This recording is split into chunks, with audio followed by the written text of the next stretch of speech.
نحمده ونستعينه ونستغفره ونعوذ بالله من شرور أنفسنا ومن سيئات أعمالنا من يهده الله فلا مضل له ومن يضلل فلن تجد له وليا مرشدا أشهد أن لا إله إلا الله وحده لا شريك له وأشهد أن محمدا عبده ورسوله اللهم صل على سيدنا محمد وعلى آل سيدنا محمد ومن تبعهم بإحسان إلى يوم الدين قال الله تعالى في كتابه الكريم أعوذ بالله من الشيطان الرجيم بسم الله الرحمن الرحيم قالوا سبحانك لا علم لنا إلا ما علمتنا إنك أنت العليم الحكيم صدق الله العظيم.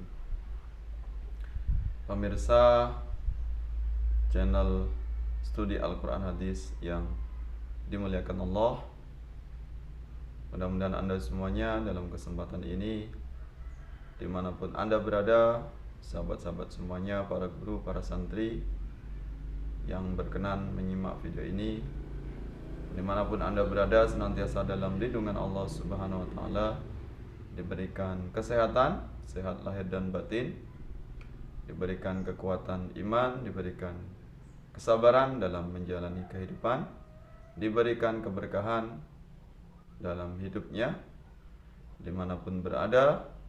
Mudah-mudahan Anda senantiasa bahagia lahir dan batin. Amin ya rabbal alamin. Pemirsa yang dicintai Allah Subhanahu wa Ta'ala, dalam kesempatan ini kita akan membahas sedikit tentang perbedaan antara Al-Quran dan hadis Nabi atau hadis Nabawi. Ya, kita tahu bahwasanya sumber pokok ajaran Islam adalah Al-Quran dan hadis. Yang pertama adalah Al-Quran, kemudian yang kedua adalah hadis. Hadis adalah perkataan atau perbuatan Nabi dalam rangka untuk menafsirkan atau menjelaskan tentang isi kandungan Al-Quran. Kemudian selain dari Al-Quran dan hadis, ada sumber yang lain, sumber hukum yang lain, yang sumber sekunder, yaitu ijma' dan qiyas. Nah, berkaitan tentang perbedaan antara Al-Quran dan hadis, ini dapat kita kategorikan dalam 4 pokok atau 4 hal, ya. Yang pertama, dari segi bahasa dan maknanya. Al-Quran jelaslah bahwasanya bahasa dan makna dari Al-Quran adalah bersumber dari Allah, ya. Bersumber dari Allah, kemudian diwahyukan kepada malaikat Jibril, kemudian diturunkan, didiktekan oleh malaikat Jibril kepada Nabi kita, yaitu Nabi Muhammad SAW. Kemudian keluarlah dari lisan Nabi, bersumber dari apa yang didiktekan oleh malaikat Jibril, kemudian dicatat dan dihafal oleh para sahabat.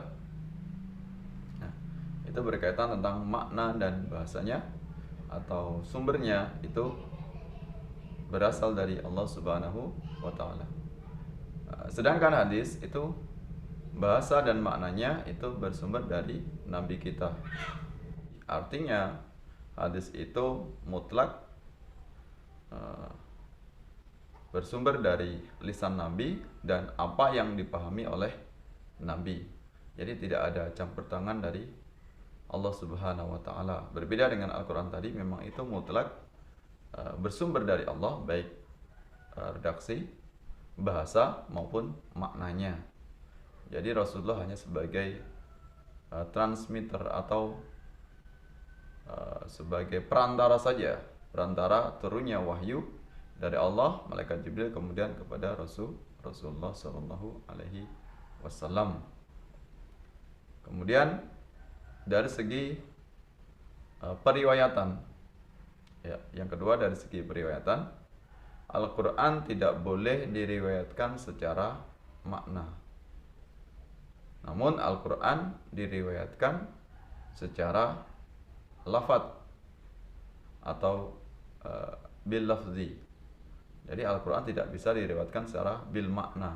Artinya teks Al-Quran atau bahasa Al-Quran itu diriwayatkan harus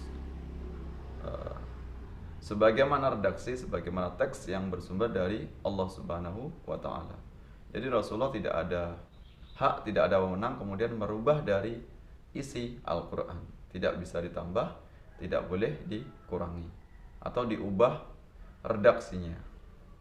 Nah, jadi meriwayatkan Al-Quran itu harus bil lafzi atau dengan lafadz, ya. Tidak bisa secara makna. Maka jelas karena secara lafadz otomatis Al-Quran senantiasa terjaga, terpelihara sepanjang zaman.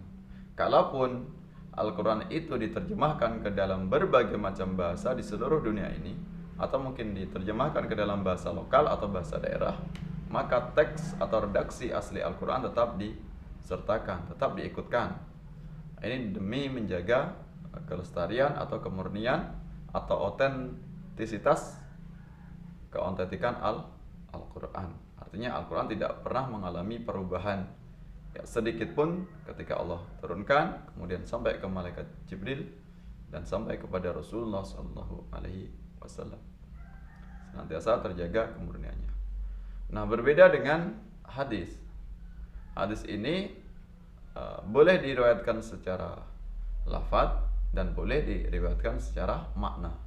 Walaupun yang beredar, yang banyak kita ketahui itu hadis kebanyakan diriwayatkan secara makna. Kenapa demikian? Karena secara makna itu lebih mudah. Jadi tingkat intelektual para sahabat itu berbeda-beda. Dan itu memang boleh dari Rasulullah karena itu hanya perkataan Rasulullah, bukan bersumber dari Allah. Maka ketika para sahabat itu memahami statement atau ungkapan atau perilaku dari Rasulullah SAW, kemudian mereka pahami, mereka terjemahkan sesuai dengan bahasa yang mudah, yang simpel, yang mereka pahami sesuai dengan kapasitas keilmuan atau kapasitas intelektualnya. Maka wajar kemudian jika banyak hadis yang beredar, itu terkadang satu tema, satu pembahasan pokok namun memiliki redaksi yang berbeda-beda di antara kalangan sahabat. Ada yang satu tema itu bersumber dari sahabat Abu Hurairah misalnya, itu memiliki redaksi yang tidak sama yang diriwayatkan oleh sahabat Umar misalnya.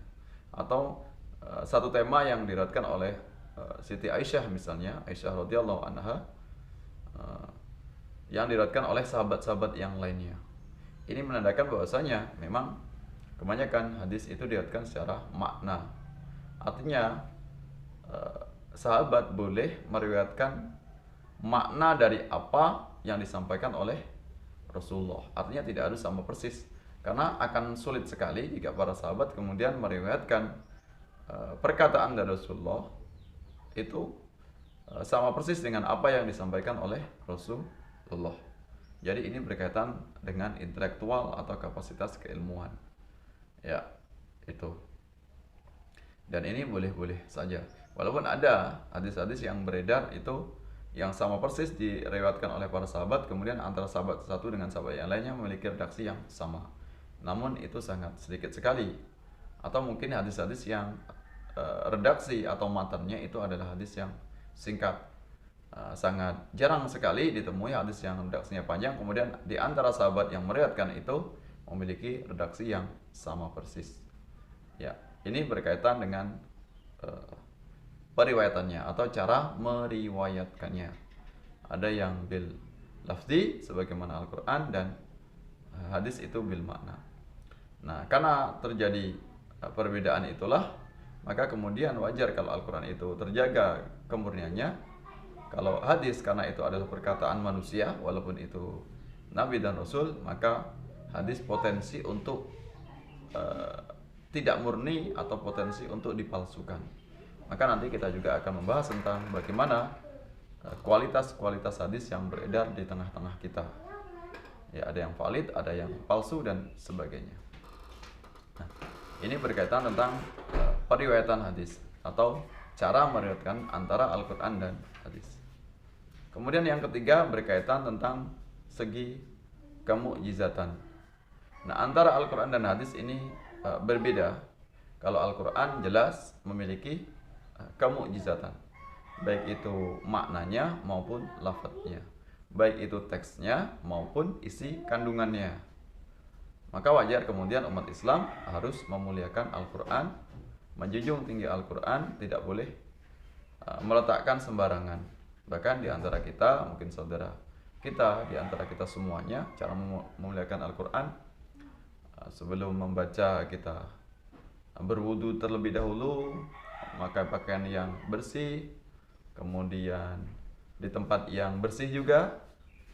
Kemudian kita juga membaca ta'awud, kemudian setelah membaca Al-Quran kita mencium teks atau mushaf Al-Quran dan sebagainya. Nah, ini bagian dari cara memuliakan Al-Quran. Kemudian kita juga tidak boleh meletakkannya sembarang tempat, tidak boleh meletakkan di bawah, harus kita letakkan di tempat yang tinggi, tempat yang mulia, yang kira-kira itu tidak bisa dijangkau atau dihinakan oleh manusia. Nah, ini karena antara teks atau lafadz Al-Quran itu dan isi kandungannya semuanya mengandung mukjizat. Nah, apalagi misalnya ketika Al-Quran itu sobek misalnya, maka kita pun tidak boleh sembarangan meletakkan sobekan itu di sembarang tempat, di tempat yang kotor, di sampah misalnya, atau kita letakkan di bawah kemudian terinjak-injak, maka itu sesuatu yang tidak diperbolehkan. Maka itu termasuk bagian dari menghinakan Al-Quran. Walau bagaimanapun kondisinya, bagaimanapun keadaannya, maka tetap Al-Quran harus kita muliakan. Ya, itu. Nah, berbeda dengan hadis. Hadis sedikit pun tidak mengandung mukjizat. Baik teks maupun isi kandungan. Ya. Karena hadis teksnya atau redaksinya itu adalah murni bersumber dari Rasulullah. Ya, itu berkaitan tentang tingkat kemukjizatannya. Kemudian yang keempat berdasarkan nilainya, Al-Quran ini kita baca satu huruf pun atau satu kata pun, bahkan mungkin satu ayat, satu kalimat, satu juz, atau mungkin seluruh juznya per surat misalnya, itu bernilai ibadah atau bernilai pahala di sisi Allah Subhanahu wa ta'ala. Ya, itu dari segi membacanya Al-Quran mendapatkan nilai ibadah, mendapatkan pahala. Satu huruf pun itu 10 kebaikan, mendapatkan 10 pahala satu huruf. Jadi alif, lam, mim itu sudah 30 pahala karena sudah 3 huruf. Per hurufnya itu 10 kebaikan atau 10 pahala. Nah, bahkan Al-Quran pun boleh kita baca, bahkan yang pokok, yang wajib pun ketika sholat itu kita baca seperti surat Al-Fatihah. Kalau tidak kita baca maka tidak sah. Kemudian yang sunnah seperti surat-surat pendek, itu juga tetap mendapatkan pahala. Artinya Al-Quran kita baca dalam keadaan sholat atau di luar sholat tetap mendapatkan pahala dan bernilai ibadah. Nah, berbeda dengan hadis. Hadis ini ketika kita membaca teksnya, membaca redaksinya, itu tidak bernilai ibadah. Bahkan kita tidak boleh membaca teks hadis Nabi dalam keadaan sholat, kecuali yang itu memang bacaan-bacaan sholat yang sudah diajarkan oleh Nabi kita. Kita tidak bisa mengarang, menambahi, atau suka-suka kita menambahkan hadis dalam setiap bacaan atau gerakan sholat. Ya, itu. Terus kapan kita akan mendapatkan pahala ketika kita berinteraksi dengan hadis?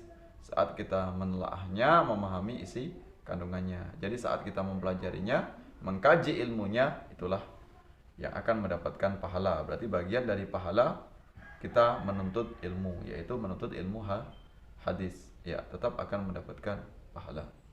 Nah, itu tadi berkaitan tentang perbedaan antara Al-Quran dan hadis atau hadis Nabi. Ya, mudah-mudahan apa yang saya sampaikan bisa dipahami, bermanfaat. Kalaupun masih sulit dipahami, tentunya itu semata-mata karena penjelasan saya yang kurang tepat, sehingga saya perlu banyak belajar. Apalagi keilmuan saya yang masih sangat terbatas, sangat minim. Ya, saya niatkan sebagai thalabul ilmi dalam rangka untuk saling mengisi, saling belajar, dan saling melengkapi. Mohon maaf atas segala kekurangannya, segala kekhilafannya kepada Allah mohon ampun. Terima kasih sudah mengunjungi channel ini. Mudah-mudahan Anda semuanya mendapatkan keberkahan, dilancarkan semuanya aktivitasnya oleh Allah Subhanahu wa taala, menambah kecintaan kita kepada Al-Quran dan hadis atau sunnah Rasulullah Shallallahu Alaihi Wasallam. Wallahu muwaffiq ila aqwamit thariq. Assalamualaikum warahmatullahi wabarakatuh.